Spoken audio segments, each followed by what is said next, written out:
मैं सतचित आनंद हूं, शुद्ध बुद्ध आत्मन हूं। मुझे संसार के क्रियाकलापों से क्या, जगत के सब व्यापार मायावी हैं। मुझे किसी की निंदा नहीं छूती और न स्तुति। मैं अमृत पुत्र हूं, यह मेरी अपनी अनुभूति है जो सदा बनी रहती है। आपके इस धर्म चक्र प्रवर्तन के महत् कार्य में मैं आपको सहयोग देना चाहता हूं और जगती के क्षितिज पर धर्म ध्वज को लहराते देखना चाहता हूं।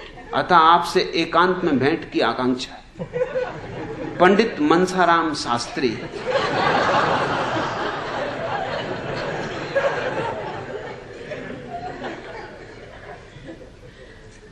कमाल कर दिया।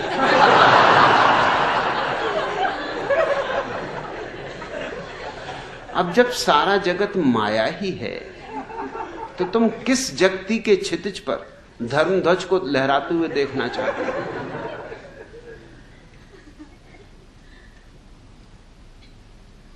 जब सारा जगत माया ही है तो मुझसे क्या करोगे एकांत में मिलकर? फिर क्या एकांत और क्या भीड़, सब माया है। कैसी बहकी बहकी बातें कर रहे हो? मगर काशी निवासी हैं पंडित मनसाराम शास्त्री। काशी निवासियों से और इससे बेहतर कुछ आशा नहीं।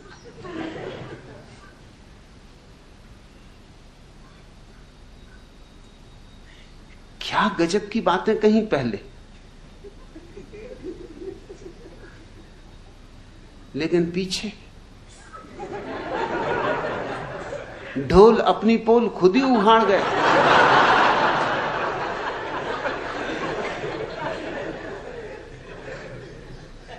एक युवती मनोवैज्ञानिक के पास पहुंची और कहने लगी, मैं परेशान हो गई, लोग मुझे निर्लज्ज कहते और मैं तो कोई कारण नहीं देखती, और जहां जाओ वहीं जो देखो वही मुझे निर्लज्ज बतलाता है। तो आप मुझे बताएं कि क्या मेरी निर्लज्जता है, क्या मुझ में कमी, मैं सुधार करने को तैयार हूं। मेरी जिंदगी दूभर कर दी इन लोगों ने। उस मनोवैज्ञानिक ने कहा, देवी पहले मेरी गोदी से उतर के सामने की कुर्सी पे बैठो, फिर आगे बात हो।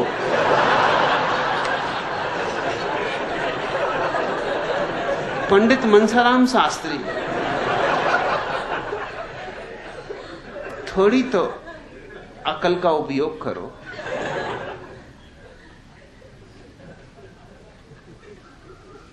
तुम ही सबको देख के तुम्हें भैंस को बड़ा कहने लगा, अकल से भी बड़ी भैंस। क्या प्यारे प्यारे शब्द तुमने कहे, सब उधार। मैं सच्चित आनंद हूं। भैया यहां कैसे आए, काहे के लिए आए? काशी से यहां तक का कष्ट किया।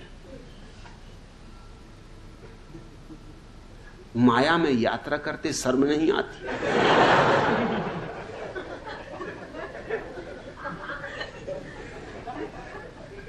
माया की रेलगाड़ी में बैठे, माया की टिकट खरीदी, रास्ते में माया का भोजन किया हो, तरह तरह की मायाएं रास्ते में पड़ी होंगी, आंखें बंद रखनी पड़ी होंगी। कहां? काशी नगरी, त्रिलोक में न्यारी, उसको छोड़ के कहां चले आए थे?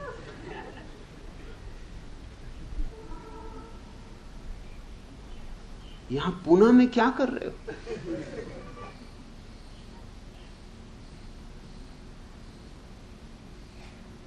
पूना में तो और सींग लग गए। पुणे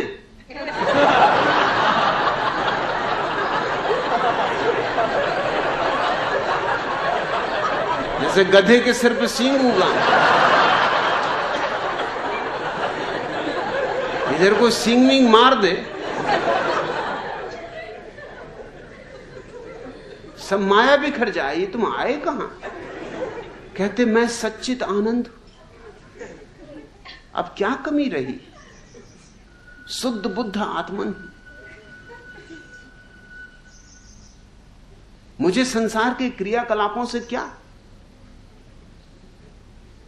जगत के सब व्यापार मायावी। मुझे किसी की निंदा नहीं छूती और न स्तुति। मैं अमृत पुत्र हूं।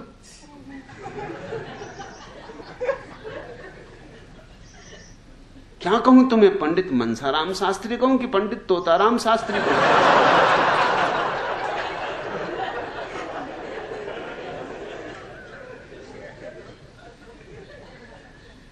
और फिर पीछे से सारी बात गड़बड़ हो गई। वो हो ही जाती, लाख छिपाओ बात खुली जाती। हाथी भी निकल जाए तो पूंछ अटक जाती।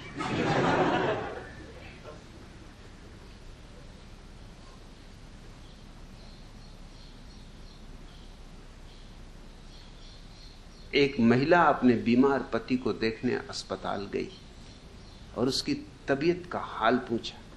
पति ने कहा बुखार तो टूट गया, अब टांग में दर्द है। पत्नी बोली लल्लू के पापा घबराओ मत जी, अरे जब बुखार ही टूट गया तो टांग भी टूट जाएगी।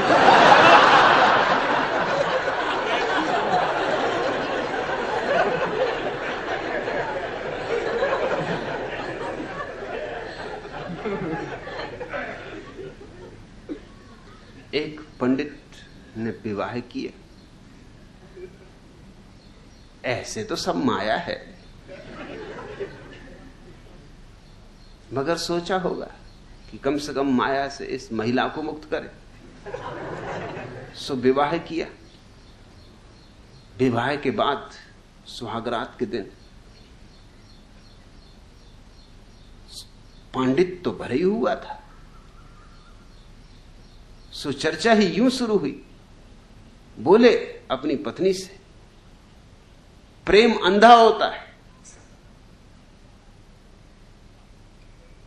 यूं बोलते जा रहे हैं प्रेम अंधा होता है और कपड़े उतारते जा रहे हैं।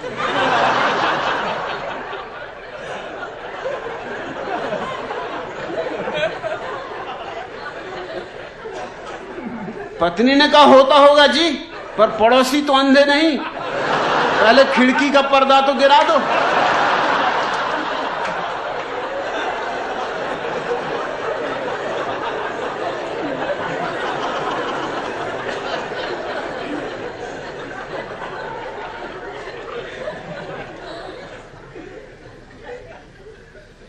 एक युवती एक साधु के पास गई और बोली, महाराज आपने एक प्रवचन में कहा था अहंकार ही सबसे बड़ा पाप है, पर जब मैं शीशा देखती हूं तो सोचती हूं मैं कितनी सुंदर हूं, तो मुझे बहुत अहंकार हो जाता, मैं क्या करूं? साधु ने कहा, बच्चा गलत फहमी कोई पाप नहीं।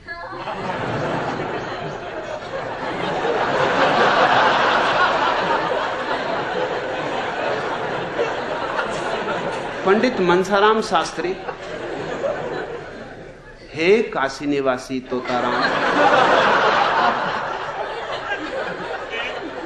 ये सब ज्ञान का कचरा हटाओ, इसमें तुम्हारा कोई भी अनुभव नहीं, रत्ती भर अनुभव नहीं। और नाराज मत होना, ये मेरा शिवजी वाला रूप है।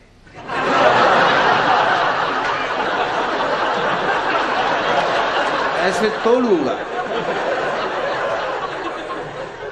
और पंडितों को तो छोड़ता ही नहीं, उनसे मेरा प्रेम, और प्रेम तो अंधा होता ही तुमसे।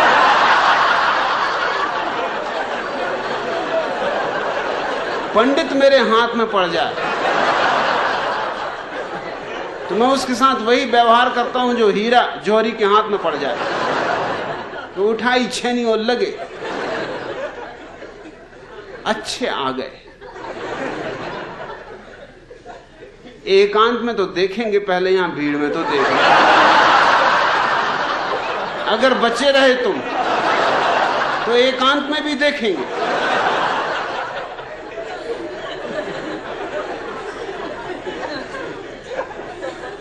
कहां की बातें कर रहे हो कि आपके इस धर्म चक्र प्रवर्तन के महत्कारी में? अरे इस मायावी संसार में कोई महत्कारी होता है कि कोई धर्म चक्र प्रवर्तन होता है? सब खेल है भैया।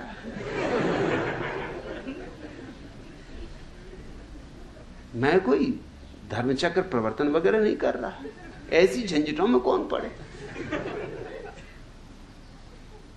अब चक्र घुमाते रहो, सुदर्शन चक्रधारी बन जाओ, जब 24 घंटे मुरली बजाओ, मुरली वाले बन जाओ।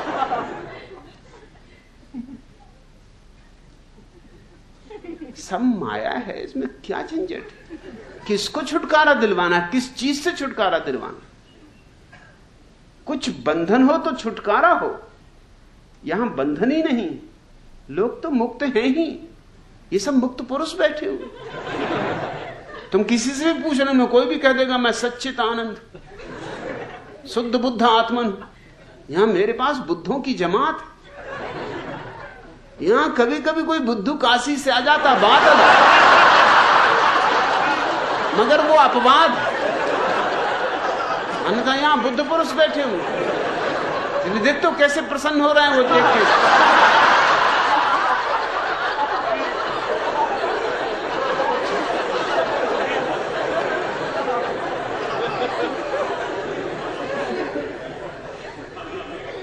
दोहराओ मत, दोहराने से कुछ भी नहीं होगा। किसी महिला के 8 बच्चे थे। जब भी कोई बच्चा किसी वजह से रोता तो वह उसे मनाते हुए कहती, देखो बेटा, गलती करके रोते नहीं। एक दिन बच्चों की शरारत से तंग आके वह रोने लगी और कहने लगी, ऐसे बच्चों से तो बगैर बच्चों के अच्छे थे। तभी उसकी छोटी पुत्री उसे मनाते हुए बोली, देखो मम्मी, गलती कल के लोते नहीं।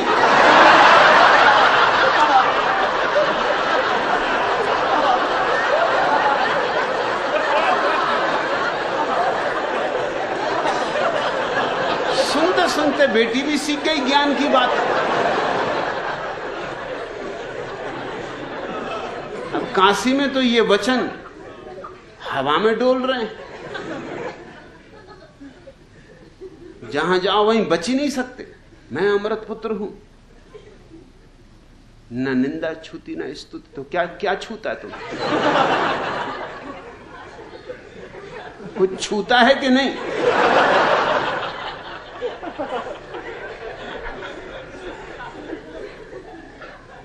ये तो मेरे पास यहां एक से एक गजब की महिलाएं हैं, किसी को पीछे लगा दो और फौरन को गे भाई दूर रहे, छूना मत। तब तुम्हें पता चल जाएगा कि निंदा स्तुति छोड़ो। अभी कोई बाई भी छू देगी तो बस प्राण संकट में पड़ जाएंगे कि ये माया कहां पीछे लग गई। और मेरे पास इतनी देवियां हैं, छोटी मोटी देवियां में नहीं, चंडीगढ़ से आई हुई चंडियां भी हैं। पीछे लगा दूंगा, काशी तक पीछा करेंगे।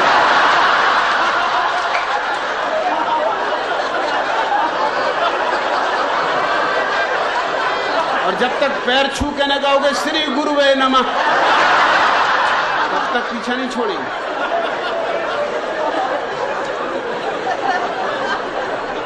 तोतों की तरह दोहराओ मत।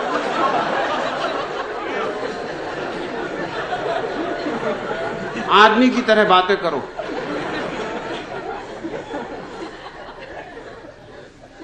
मुझे धोखा न दे सकोगी, धोखे काशी में चलते, क्योंकि वहां बाकी भी तोते।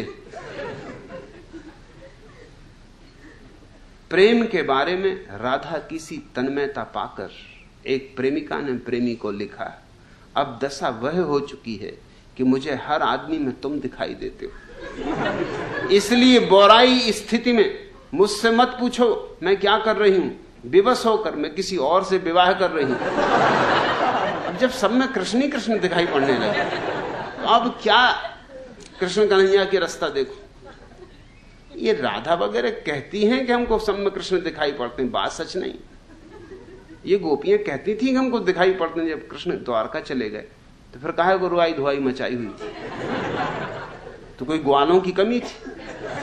अरे कई बांसुरी बजा रहे थे, किसी को भी पकड़ लेती कि हाय दैया कहां चले गए? हे भैया बहुत दिनों बाद मिले, क्या और रास रचाएं? ये सब बातचीत कि सब में कृष्ण कन्हैया दिखाई पड़ रहे हैं।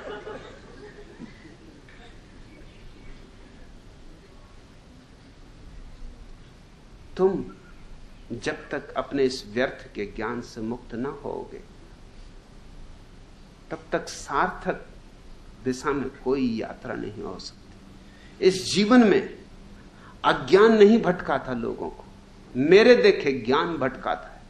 और तुम्हें उपनिषद का वचन याद दिलाऊं, पंडित हो, तुमने पढ़ा होगा मगर समझा नहीं होगा। पंडित कभी समझते ही नहीं, उनका काम पढ़ना। यंत्रवत उपनिषद का वचन है, अज्ञान तो भटकाता ही, लेकिन ज्ञान महा अंधकार में भटका देता है। क्या अद्भुत लोग रहे होंगे। अब ये उपनिषद के ऋषि को अगर कच्छ जाना होता, बिल्कुल नहीं जा सकते। यहां कहां चले आ रहे, खतरा पैदा हो जाएगा संस्कृति को। ये उपनिषद के ऋषि को तुम जीने देते, जो कह रहा है कि अज्ञान तो निश्चित ही अंधकार में भटकाता है, लेकिन ज्ञान महा अंधकार में भटका देता है। और इससे बड़ी क्रांति की क्या बात हो सकती है?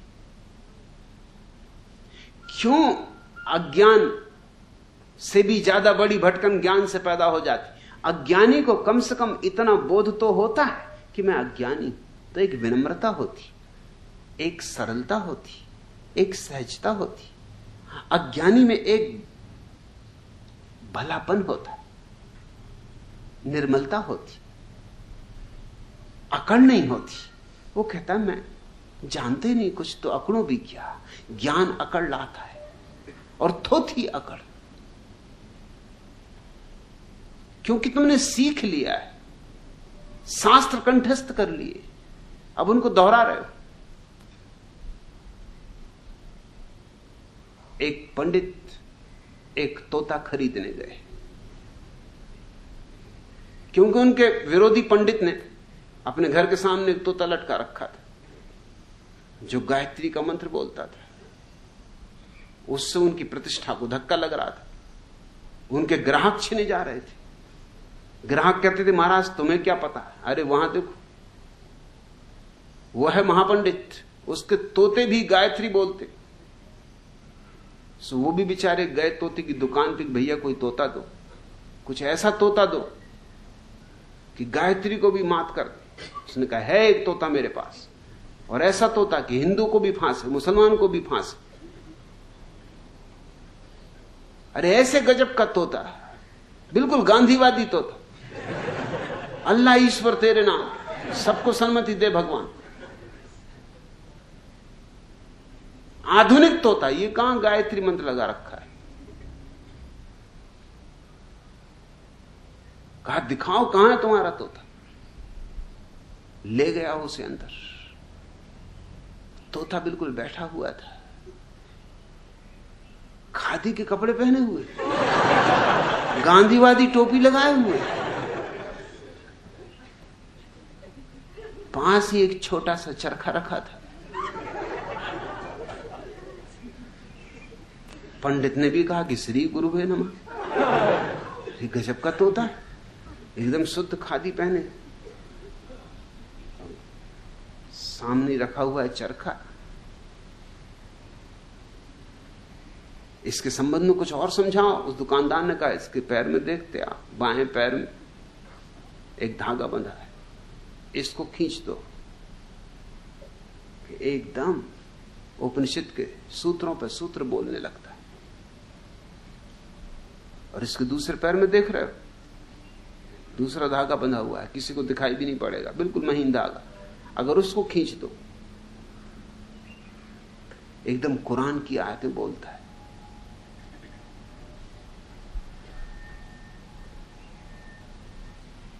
मुसलमान आए तो ये खींच देना, हिंदू आए तो ये खींच देना, दोनों पे तुम्हारा कब्जा हो जाएगा। हिंदू भी आएंगे, मुसलमान भी आएंगे, तोता तो गजब का है। एक बात पूछूं कि अगर दोनों धागे एक साथ खींच दूं तो?